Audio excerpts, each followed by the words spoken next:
The word was ephemeral. Ephemeral.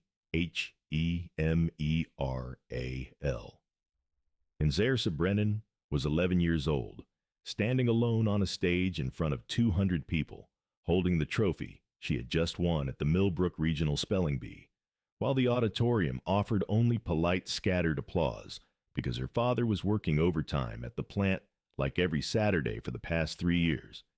Her mother had left when she was 6, with nothing but a note on the kitchen table.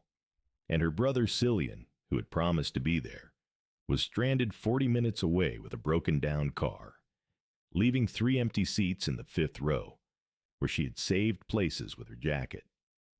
What happened after a stranger in a leather vest stood up in the back row and started clapping like she had just won the World Series, after a burger and milkshake at a diner, where she finally said out loud that she had stopped expecting anyone to come, after a card pressed into her hand with a number to call if she ever needed someone to show up, prove that sometimes one person clapping is enough, that kids who win alone deserve to have that change, and that showing up is never a small thing. The word was ephemeral. Ephemeral. Ephemeral Cesarce.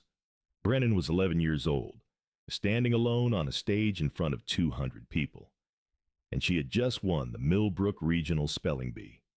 The pronouncer confirmed her spelling was correct.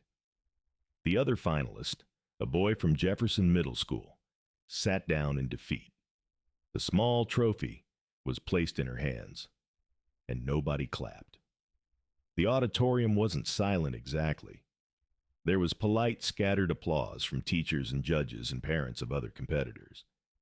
But there was no section of seats where people jumped to their feet. No family rushing toward the stage. No one calling her name. Sarah's father was working overtime at the plant, same as every Saturday for the past 3 years. Her mother had left when Sarah was 6, a note on the kitchen table, in a silence that never quite filled. Her older brother Cillian was supposed to come, had promised he'd be there, but his car had broken down 40 minutes away, and she'd gotten his text right before walking on stage. She stood on that stage holding her trophy, smiling the way she had practiced in the bathroom mirror, pretending she didn't notice the empty seats in the 5th row, where she had saved 3 places with her jacket. And then, from the very back of the auditorium, someone started clapping, loud, deliberate, the kind of clapping that echoed off walls and demanded attention. Sarah squinted past the stage lights, trying to see who it was. A man was standing in the last row, leather vest visible even from this distance, clapping like she had just won the World Series instead of a regional spelling competition. She had no idea who he was. Hosea Whitfield was 52 years old, a retired postal worker who had been riding with the Iron Prophet's MC for 19 years. He had spent 31 years delivering mail, walking routes through neighborhoods, learning the rhythms of families he never officially met.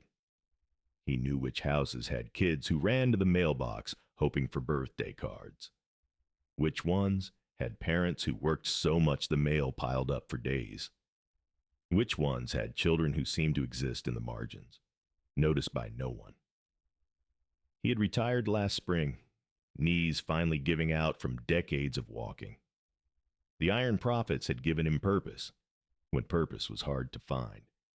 A brotherhood of men who believed in showing up for their community in ways that didn't make the news, but mattered anyway. The club had a simple tradition. Every community event that involved kids, at least one member showed up. Science fairs, sports games, spelling bees. They rotated the duty, making sure no child ever performed to an empty room, if they could help it. Hosea had drawn the spelling bee. He'd expected to sit in the back, clap politely, and head home in time for the game. But then he'd noticed the girl. Red hair, pulled back in a ponytail.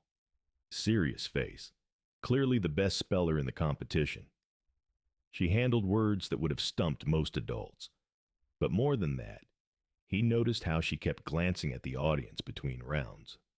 How her eyes searched the same section of seats every time. How that section had a jacket draped across 3 chairs, saving spaces that remained empty round after round. When she won, when she stood on that stage with her trophy, and her practiced smile, and her obvious disappointment, Hosea couldn't stay seated. He stood up and clapped like his life depended on it. Hit subscribe if you believe that every achievement deserves a witness. Comment the name of your city, and share this with someone who needs to know that sometimes one person clapping is enough to change everything. Saoirse found him after the ceremony. She wasn't sure why. Something about the way he had clapped, like he actually meant it, like he actually saw her. She tracked him down in the parking lot, where he was walking toward a motorcycle that gleamed in the afternoon sun. "Excuse me?" Hosea turned. Up close, he looked different than she'd expected. Kind eyes, patient face. The leather vest had patches she didn't understand, but nothing about him seemed threatening. "You were clapping," Saoirse said. "At the end, you were the only one really clapping. You deserved it." Ephemeral's a tough word. Most adults couldn't spell it. Saoirse clutched her trophy tighter. "I didn't see you before. Are you someone's dad?" "No." Hosea smiled gently. "I'm just someone who believes kids shouldn't have to win things alone." Saoirse didn't know how to respond to that. She was 11 years old, and had been winning things alone for as long as she could remember. Math competitions, reading awards, honor roll certificates that went on the refrigerator where only she would see them. "Thank you," she said finally. "For clapping. You're welcome."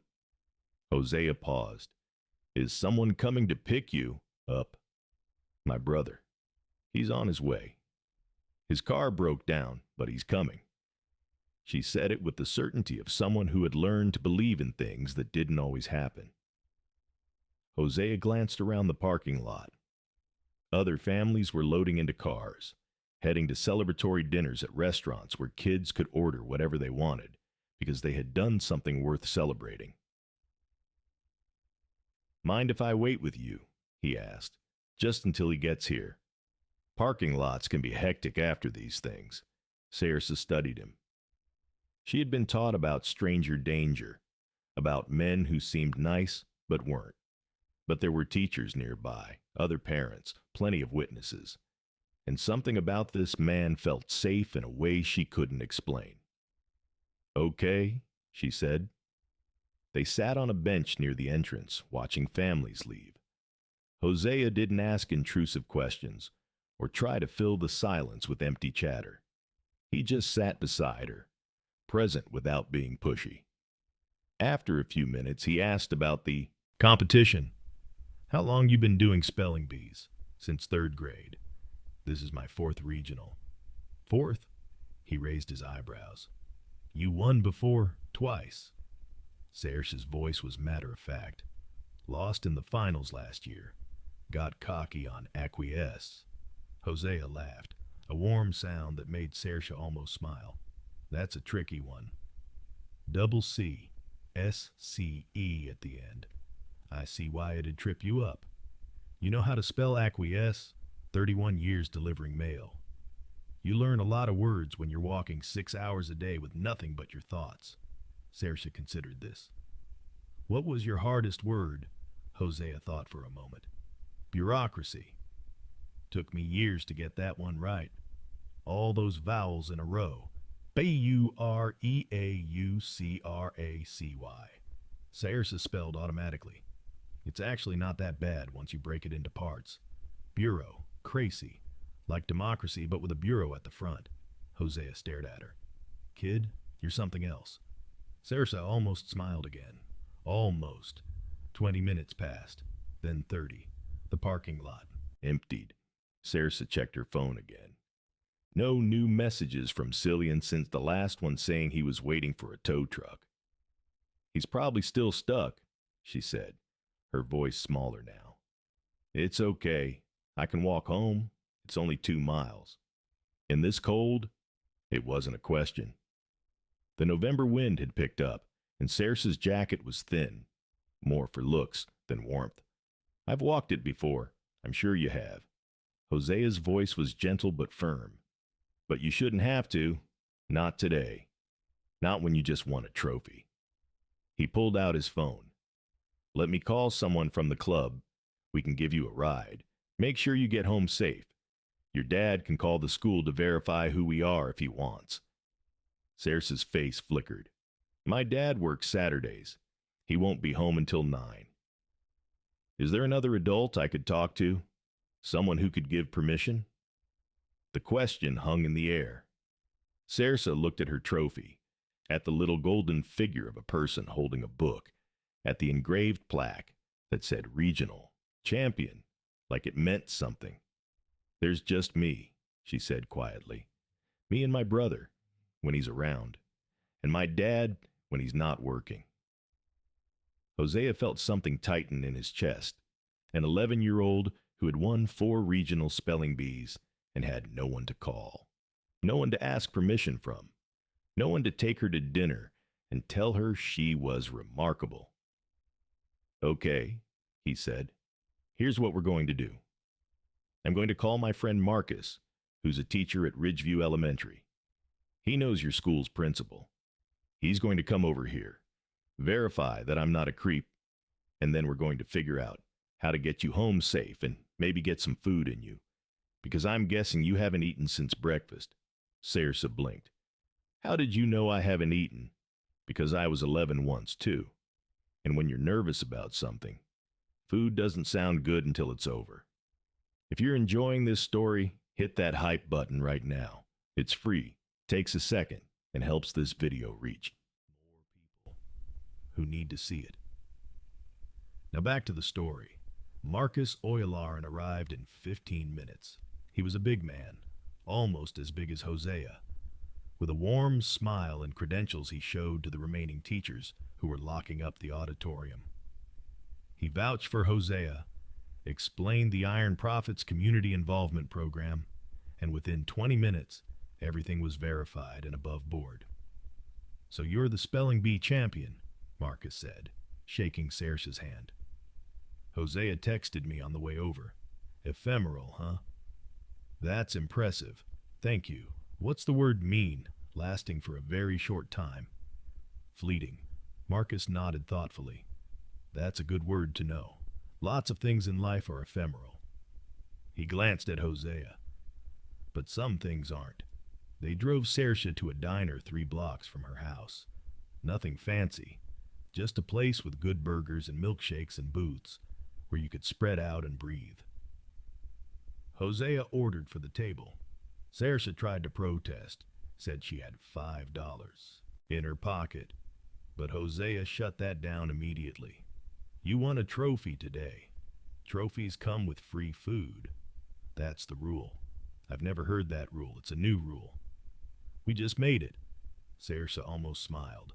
This time it actually reached her eyes. The food came. Sairsa ate like she hadn't eaten in days, which, based on the way she attacked the burger, might have been closer to truth than Hosea wanted to think about. Between bites, she talked, not about the spelling bee, about everything else, about her father, who worked so much she sometimes went 3 days without seeing him awake, about her mother, who had left 5 years ago and sent birthday cards from Arizona that always arrived 2 weeks late, about her brother Cillian, who was 19 and trying his best but didn't know how to be a parent to someone who was supposed to be his little sister, about the nights she made her own dinner and did her own homework and put herself to bed because there was no one else to do it, about winning. Things that nobody saw. I won the school science fair last year, she said, stirring her milkshake. First place. My project was about how different types of music affect plant growth. I had to carry the trophy home on the bus because no one could pick me up. Hosea listened without interrupting. Sometimes that's what kids needed most.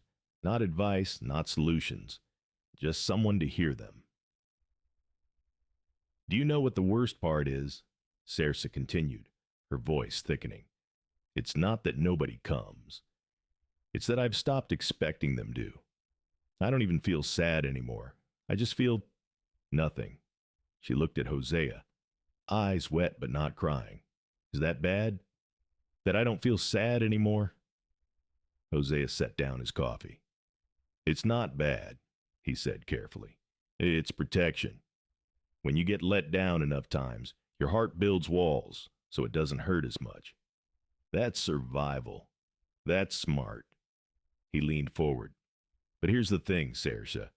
Those walls keep out the bad stuff, but they also keep out the good stuff. And you deserve the good stuff. You deserve people who show up, people who clap, people who take you out for burgers when you win. Saoirse's lip trembled. I don't know how to find those people. You don't have to find them. Hosea's voice was firm. They find you. And when they do, you just have to be brave enough to let them in. If Bike Diaries has become part of your week, consider joining the channel membership. Just a couple bucks a month keeps these stories coming. Links below. And hit that hype button if you haven't already. Now back to the story. Cillian finally arrived at the diner, flustered and apologetic, and clearly exhausted from dealing with the broken-down car. He was tall and red-haired like his sister, with the same serious eyes and the same look of someone carrying too much weight for his age. I'm so sorry, Riche, he said, sliding into the booth beside her. The tow truck took forever, and then the mechanic said it's the transmission, and that's going to be $800. We don't have an... He stopped, noticing Hosea and Marcus for the first time. Who are you? Hosea introduced himself, explained the situation, showed his ID, gave Cillian a card with the Iron Prophet's community liaison number on it. Your sister won the spelling bee today, Hosea said. She was waiting in an empty parking lot with no ride and no food. We made sure she got both. Cillian's face went through several emotions: embarrassment, gratitude, shame, more gratitude. I was supposed to be there, he said quietly. I promised her I'd be there, I know. She told me. Cillian looked at his sister, at the trophy sitting on the table beside her empty plate, at the milkshake she was finishing. I'm sorry, Riche, he said again. I keep letting you down. Saoirse reached over and took his hand. You didn't let me down, she said. Your car let you down. That's different. Cillian's eyes filled with tears. He quickly blinked away. When did you get so smart? I've always been smart. That's why I win spelling bees. It was a joke, a small one. But Hosea watched the way Cillian laughed, the way Saoirse almost smiled again. And he saw something there. A bond stretched thin by circumstance, but not broken. Two kids trying to hold together a family that kept falling apart around them. Hosea paid the bill over Cillian's protests. Consider it a celebration, he said. Your sister did something remarkable today. She deserves to have that acknowledged. Outside the diner, the evening had turned cold. Cillian's car was apparently at a shop across town, so they had walked, which meant the three of them were now standing in a parking lot with no transportation. Marcus offered to drive them home. Cillian accepted, too tired to protest anymore. But before they got in the car, Hosea pulled Saoirse aside. Listen, he said, I know today was hard. I know it's been hard for a while. But I want you to know something. He reached into his vest and pulled out a small card. On it was a phone number and an email address. This is the Iron Prophet's community line. If you ever need anything, a ride, a meal, someone to show up at a spelling bee, you call this number. Someone will answer. Someone will come. Saoirse looked at the card, then at Hosea. Why? She asked. Why would you do that for someone you don't know? Hosea smiled. Because I know what it's like to win alone. And I know how much it means when someone finally shows up. You deserve to have people in your corner, Saoirse. Everyone does. Saoirse clutched the card like it was made of gold. The state competition is in 6 weeks, she said quietly. If I win regionals, I go to state. You already won regionals, Hosea reminded her. Saoirse blinked, then looked at her trophy, like she had forgotten she was holding it. Oh, she said. Right. I did, didn't I? You did.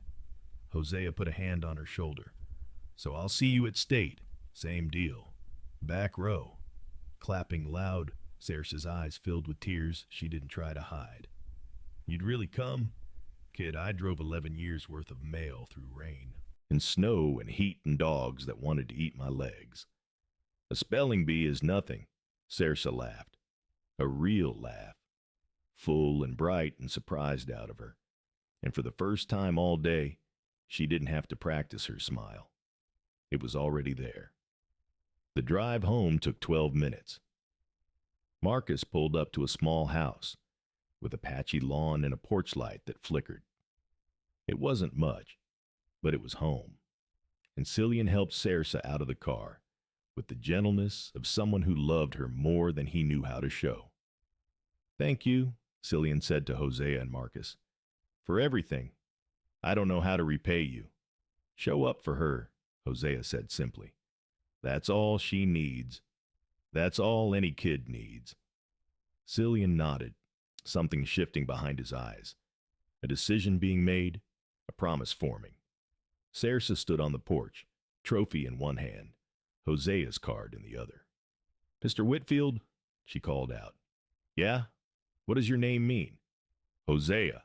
Hosea smiled. It's from the Bible. It means salvation. Saoirse considered this for a moment. That's a good word, she said. I'm going to remember how to spell it. She turned and walked inside, the porch light flickering one last time before the door closed behind her. Hosea climbed back on his motorcycle after Marcus dropped him at the diner parking lot. The night was cold, but clear. The kind of night that was good for riding, good for thinking. He sat for a moment before starting the engine, replaying the day in his head.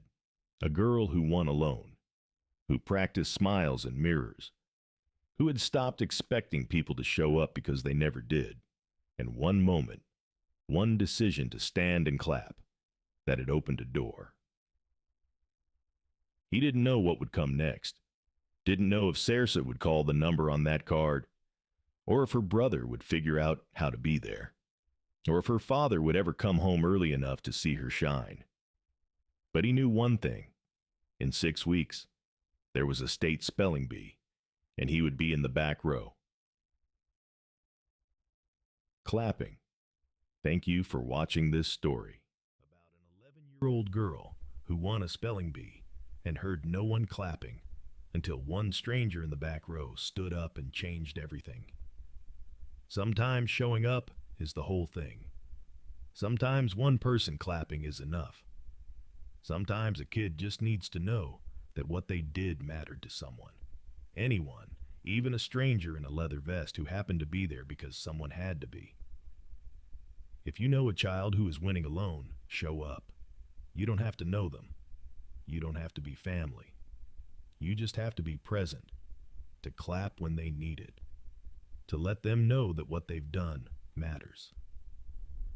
Big brothers. Big Sisters matches children with consistent adult mentors. CASA provides advocates for children in foster care.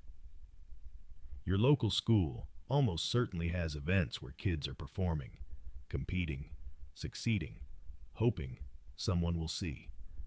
Be the one who sees. Subscribe to Bike Diaries. Hit that hype button to boost this video. And if you want to support what we do, the membership link is below. Share this with everyone who needs to remember that achievements deserve witnesses, that sometimes one person clapping is enough, and that showing up is never a small thing. Saoirse still has that card. She hasn't called it yet, but she keeps it in her pocket, right next to the trophy she won on the day someone finally clapped, just in case.